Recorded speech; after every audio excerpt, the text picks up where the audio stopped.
Schéma anatomique de l'appareil du langage.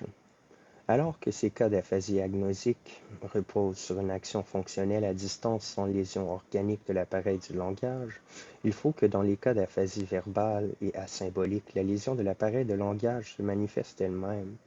Nous allons maintenant nous efforcer de séparer dans la mesure du possible autant les facteurs fonctionnels que les facteurs topographiques qui interviennent dans l'explication de ces troubles du langage. Illustration 9, pour ce qu'on peut voir.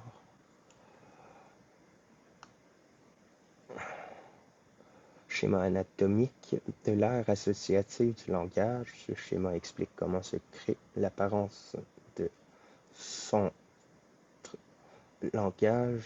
Les aires corticales des nerfs acoustiques, optiques, musculaires du bras et du langage sont représentées par... voilà, c'est coupé encore. Donc, par les cercles. Les voies associatives partant de ces aires et arrivant à l'intérieur de l'aire du langage sont représentées par des faisceaux rayonnants, là où ceux-ci croisent les faisceaux aussi coupés qu'ont de leur origine et se forment un centre pour l'élément associatif en question. Les liaisons bilatérales de l'aire acoustique ne sont pas indiquées, en partie pour ne pas embrouiller le schéma et de partie à cause du manque de clarté concernant la relation auditive au centre acoustique du langage. Les liaisons avec l'optique doivent aussi être scindées spontanément en faisceaux, considérant que les mouvements oculaires sont contributions de façon particulière dans l'association de lecture. Nous esquissons, à notre usage, un schéma qui fait abstraction des situations anatomiques plus précises et qui ne prétend présenter que les relations entre les divers éléments et des associations de langage. Dans ce schéma, les cercles ne représentent pas les dits centres du langage, mais les aires corticales entre lesquelles évoluent les associations de langage.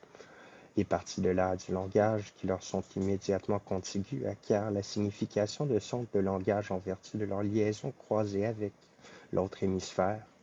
Elles sont dessinées pour la main, la musculature du langage et pour le nerf optique.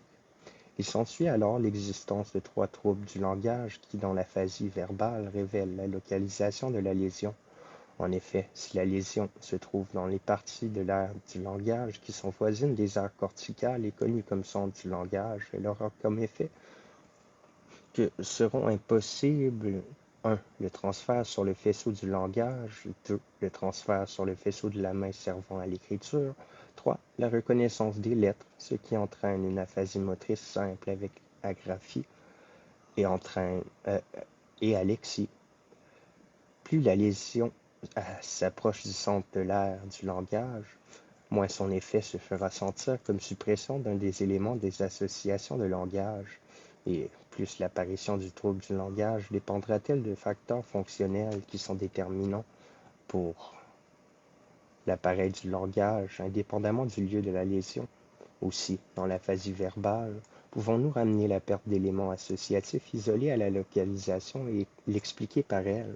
La sûreté du diagnostic se trouvera favorisée quand la lésion ne s'étend pas plus profondément dans l'aire du langage, mais bien plus loin dans les aires corticales qui avoisinent celle-ci, c'est-à-dire quand l'aphasie motrice s'accompagne d'une hémiplégie et l'alexie d'une hémianopsie.